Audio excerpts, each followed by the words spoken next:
Hi, Julie. Hey. Where are you? Hi, Gio.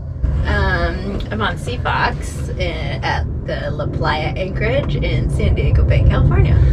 Oh yeah? And where are you going? Tonight the goal is to get to Ensenada and check ourselves and Seafox into Mexico. That's awesome. Yep. Super cool. Yep. And what are you doing down there? Oh man, we're following the whales. It's whale season. How exciting. I know. They migrate south from like Alaska, Washington area where they've been eating all summer to Baja where it's nice and warm for the winter so they can have their calves, and then they'll go all the way back north. So yeah, our goal after Ensenada is Magdalena Bay, which is about 2/3 of the way down the Baja Peninsula on the Pacific side, which is a very popular calving ground for gray whales and a big place for ecotourism for folks to go down there and have pretty intimate interactions with whales. And we figured since we'll be sailing by, why not stop in and say hi to the whales? Yeah, and it'll be our first big passage on this boat. We bought Seafox in July of this year, and we spent the last like 5 months or so working on getting her up to snuff, and now we get to head to Mexico. And what have we done in the last 5 months? Oh my gosh, to so Seafox? much. We have new standing rigging on Seafox, which all was new our wire Christmas rigging present. All new turnbuckles also. Yep. We have a new windlass, we have a new anchor. It's true. Yep. Totally redid the anchor locker. What else have we done? So much work. Oh boy. Streamlined a bunch of the plumbing. We've been tracking down little saltwater intrusion points throughout the boat, fixing those like right away so our build just stay nice and dry. Rebedded some port lights. While we were hauled wiring. out, we had a new shaft built for the boat. We had a new PSS Pro installed, so a new shaft seal. Yeah. We removed the aqua drive and repainted that, took it down to bare metal and protected it so any corrosion going on would stop. We got a bottom job. We got brand new bottom paint. Yep. Super cool. Had the max prop removed and polished and lubed up.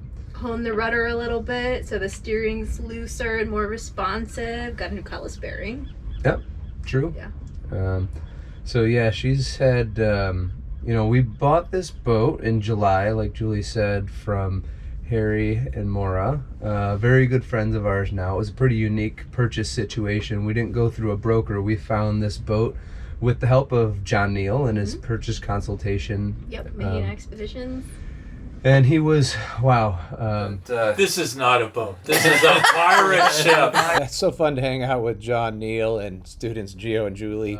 Could not have been a bigger help and could not have influenced the decision we made in choosing which vessel was right for us that we didn't know at the time when we decided we wanted a 1975 Baba 35. They're so pretty. They really are. It's true. Bob does draw very pretty boats. But we ended up with this boat. It is a Malo 39 2002.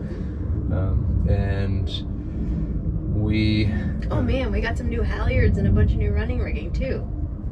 How could we forget about that? Yep. Man. And when they had the mast down, so we had the mast taken off with a crane. It was sitting in the yard for a week, so I had an opportunity to touch everything on the mast. I went through all the shivs, removed some that were frozen, and lubed those up. I got to lubricate every single moving part on the mast and touch every single part and look at all the stainless steel fittings and make sure there were no stress cracks going on. Look at all the cast aluminum fittings from Selden, make sure that there were no cracks or crevice corrosion happening anywhere. So we feel good about the standing rigging. We feel good about the running rigging. We feel good about the engine. This was repowered in 2019 with a 4JH57, which is a electronically controlled diesel 4-cylinder with 57 horsepower. Thing runs great. It's got relatively low hours on it. We just got over 800 hours on the engine. I, with the help of Matt Martisich and Skagit Valley College, was very able to and very confident in servicing the entire engine before we took off. We got dual Raycor 500 series primary fuel filters on there. And then there's a secondary cartridge or canister filter that's on the engine. So I went through, changed the crankcase oil and engine oil filter, and then I went through the whole fuel system and changed the primary fuel filters, the secondary fuel filters, and was able to bleed all the air out of the fuel lines. And then I changed the oil in the marine gear, and was confident in checking the raw water impeller and all the passages to make sure that there's no obstructions in the engine. I was able to check the level of the freshwater cooling system, the tightness of the serpentine belt. So I went through all of the engine checks with complete confidence from the teaching that I got at Skagit Valley College, which was, I would say, the Pretty best, priceless. yeah, like, the best for spent us. money.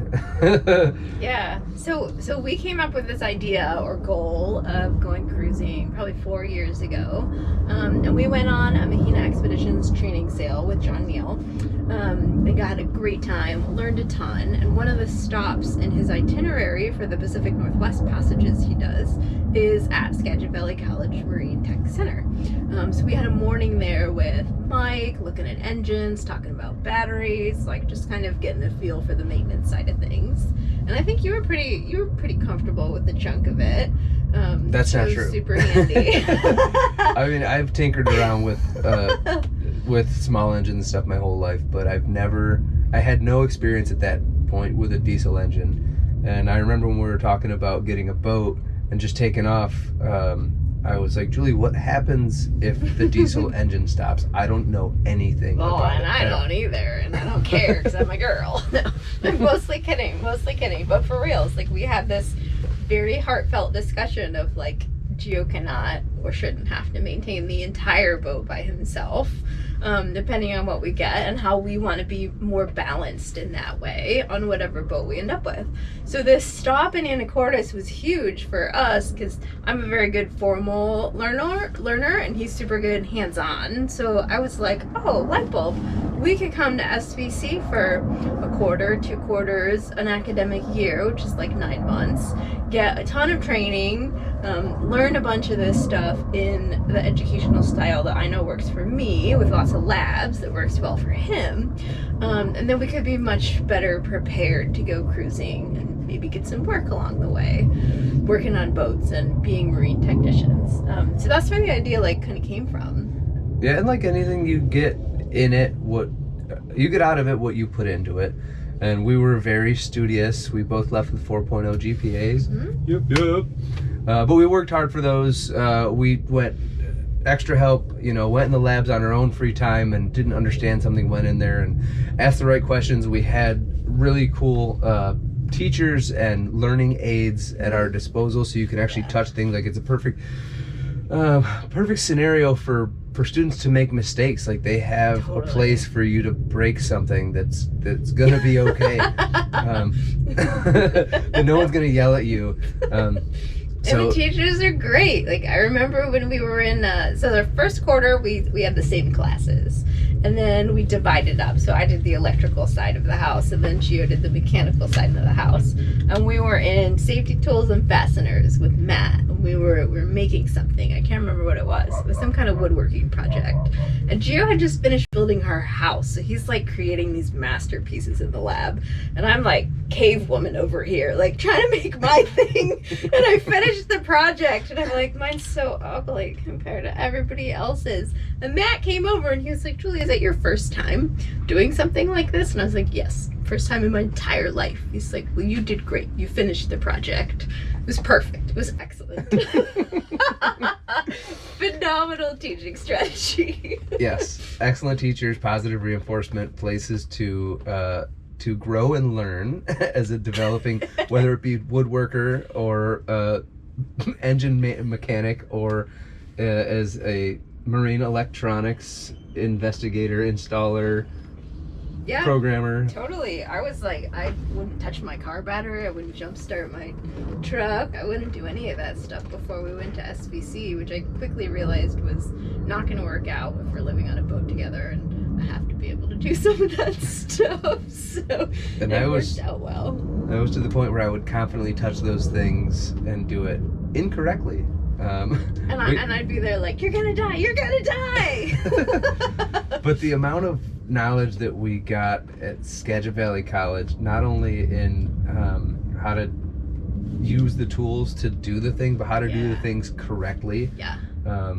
certainly invaluable, because you can, I learned at Skagit Valley College that there were some things that I'd been doing as a mechanic for over a decade that I was doing incorrectly. And there's no, fault to my previous teachers or myself. You don't know until you're taught the correct way. And Matt is an amazing teacher. Mike Beamer is an amazing teacher with all the patience in the world to really sit down and explain to you why to do something a certain way and how to do it properly. Yeah, that's huge. Super huge. And so we both passed ABYC exams while we were at Marine Tech program, which was phenomenal. And then I passed 2 of the NEMA exams. One of them I got 100% on. What? Jen and Monica were great teachers for that. In addition to being very comfortable looking at new boats and trying to figure out what we wanted, we were shopping for our cruising boat while we were going to Marine Tech last year. And the way that we shopped for boats and the way that we looked at and compared each of the boats that we were considering making offers on totally evolved the longer we were there, taking classes and learning more and being able to recognize more issues, more positive things, understanding the technologies. It just completely transformed the way that we were boat shopping by having all this experience and knowledge and professional credentials in the marine industry. Yeah, you could look at an installation on a boat that you're considering, or maybe you were considering. That happened to us. And say, hey, I know that it costs about $120 an hour to have a marine professional come in here and do this installation. And this is about a 75-hour installation. And this is done wrong. And this is a poor quality piece of hardware. And just by being able to have that insight and look at a project and know if it's done correctly, and if it wasn't done correctly, how to remediate it and how long it would take to do that, really, if you have a boat that you're strongly considering that has automatically a $10,000 blemish because somebody put a battery system in poorly that cannot be remediated without completely rewiring the whole entire boat, that could be a deal breaker. Whereas to the untrained eye, you look at it and be like, oh cool, this thing has new batteries and it looks like it's a good installation. Well, is it really a good installation? And that goes for every single system. There are so many systems, all of which are integrated on sailboats, where they say it's 10 pounds of poo-poo in a 5-gallon bucket. And if you know what you're looking at, you can really whittle down using your criteria of whether a boat is going to be something that works for you. And everyone's scenario, everyone's criteria is going to be different, because everyone has different goals and different aspirations and different physical abilities and capabilities, whether it be mechanically or electronically. So it's going to be on an individual basis of whether or not a boat will or will not work for you. But like Julie said, just going to SVC, I say, not only saved us a lot of money by buying a boat that was outfitted the way we wanted it outfitted, and not having to make those purchases and uninstall things that we thought we wanted, we didn't know we wanted. But it also helped us ensure that the installation of the components that are on the boat that we think we want are done correctly and conscientiously, and up to whether it be ABYC standards or NEMA standards or both. Yeah, we can recognize that when it is up to snuff or not, which is nice, for sure. Yeah. And I think it's helped us be much more confident starting cruising sooner, too. We definitely took a year off to go to school, which we consider a massive investment that definitely saved us a ton of money. But in the long run, I think it saved us time too, because we learned so much that we apply almost on a daily basis being on the boat. There are things that still need to be fixed, and we recognize that, but we also understand the severity and the impact of those things on our cruising and on our living, and we're very comfortable saying that can wait, that can't wait, which means that we get to go cruising sooner and potentially not have to wait as long for a very busy boatyard to charge us a ton of money to fix some things that we now know how to do ourselves, which is huge. So in the long run, that year of school helped us get out here faster, which is phenomenal. It's true. And, there are professionals in every concentration of anything in the world that are good at what they do. And there are professionals that are not good at what they do. And when you have the knowledge and skills to be able to identify whether the professional you're paying $120 an hour is doing quality work or not doing quality work, that's some great peace of mind. And I would say that we are just as qualified as many of the professionals that have touched the boat, and for the most part, we some of them more. Yeah, we like to keep our own maintenance in on home field advantage, because there were some pretty sketchy experiences we had at the boatyard that by technicians who were hired via Craigslist, but the mechanic or the owner of the company is still charging you $100 to $120 an hour for that technician to be on your boat looking up how to do things on YouTube, whereas we have while we were on the boat. we've spent hours in a lab with teachers that were previously technicians that know how to respectfully treat somebody's boat. Yeah, and that's a big part of it too. Like you at Marine Tech in the very beginning, we even learned like boat working on etiquette of not wearing shoes and putting down tarps and keeping it clean and tidy and like being respectful of somebody else's baby in a lot of ways, or home for us. So some of those things were like soft skills that we learned, and we paid a lot of attention to that. They are true professionals. Yes, over there. Yes, for sure. We definitely learned that a lot of people wish that they could have gone to school like we did before they got jobs as marine technicians, which made us kind of hang out with them a little bit more when they were working on our boat. And then, of course, we vowed that we would try to do absolutely as much as we possibly could ourselves, or at a yard that would let us be super involved, so that we could kind of have that angle, which is kind of wild to think about, because a year ago we knew very little about working on boats, and now we're like, I need to make sure that the guy that I'm paying is doing things the way that I know that it should be done, which is really cool, actually. And I think that we saved our entire tuition to Skagit Valley College when we redid the standing rigging, honestly. The original quote for the standing rigging was about $18,500. And typical boat owner will take their boat to the boatyard and say, here's my boat, call me when it's done. And we worked with Pacific Offshore Rigging, who did a great job. Casey worked really hard, and he was able to have the rig down for a week and back up in a week, way under quote. The reason we saved so much money is that we told Casey we were willing to do as much of the labor as possible. Now that didn't involve us going into the shop and measuring the stays and doing the swaging. But it did involve about 2 to 3 days on the front and 2 to 3 days on the back of us undressing the rig, taking all the running rigging, bringing it to the base of the mast, taking all of the pins out of the turnbuckles. We removed the boom vang ourselves. We removed the mainsail off of all the cars and all the batten cars, and the boom itself from the boat. So when we arrived at the boatyard, they had just a mast held on by the standing rigging. Everything else was brought to the mast and taped there, which saved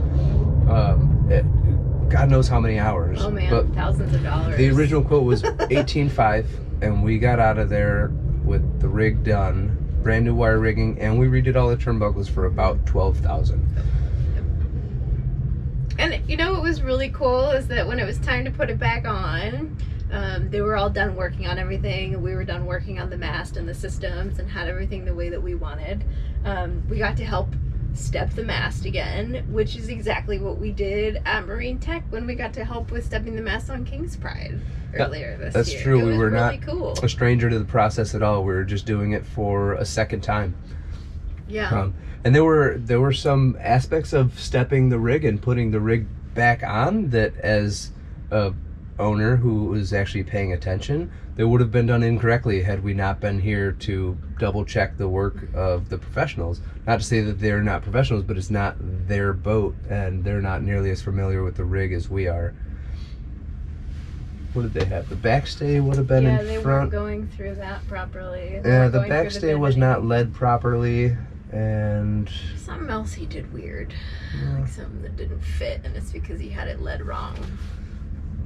but anyhow, I think that it's hard to justify the expense at the time. I mean, depending on your financial situations, of taking a year off and going to school. But I would tough when you're an say, adult too. yeah. But I would say that as far as offsetting that cost, it's already happened 3 to 4-fold in less than a year that we've been out of SVC, in money that we've saved not having to pay technicians to do work on our boat, and in getting a boat that was put together very well with good hardware, and not having to learn those hard lessons and redo a bunch of systems when getting a new boat.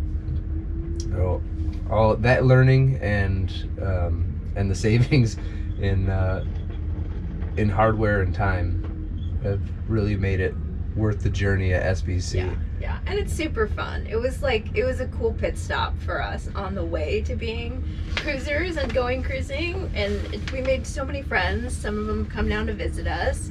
We've had True. a couple instructors came to visit and sail with us for a weekend. Jen and Monica were down, which was awesome. And we always have this new group of friends and colleagues now who also know and love working on boats or being on boats, and everyone's like going off and finding their different niches and places in that, and we still keep in touch, and we have all of them to call when we need to bounce ideas off of, and everyone's like concerned about where we are, so we have this huge supportive like safety network that we totally didn't have before we went to Marine Tech. And it's in a cool area too. Anacortes was a great place to live for a year and go to school and just enjoy being around the marinas and shopping for boats all the time, and it's a Catching special tons of place. Dungeness crab. Yeah, tons of crab. Yeah, super cool. It's a great place. We just can't recommend it enough. And for us, it was hard in the beginning, especially for me, because electrical stuff was not my forte,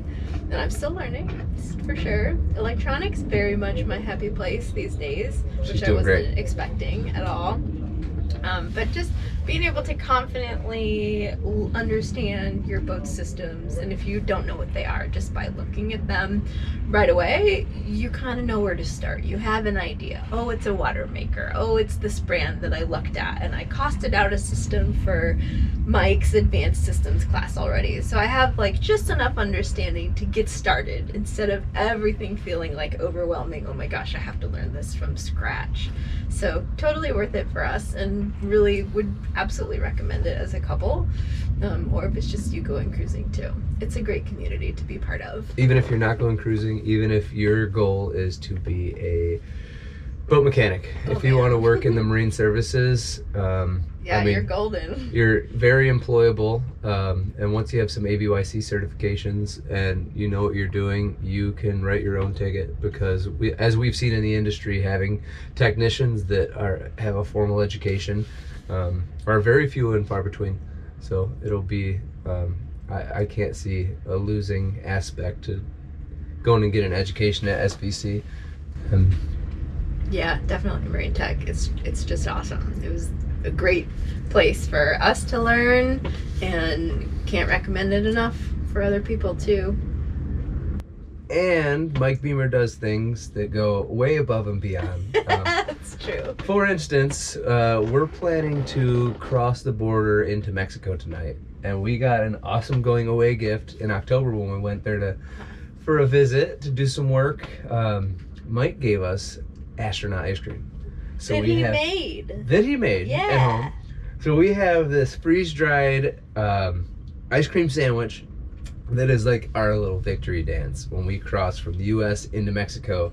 And that was some pro bono stuff from Mike and Lynette Beamer, who are both amazing, not only amazing teachers, but great friends. Yeah. So we will be indulging in some astronaut ice cream to celebrate our entry into Mexico with Seafox for the first time under our ownership Yeah. tonight. Thanks, guys. See ya out there.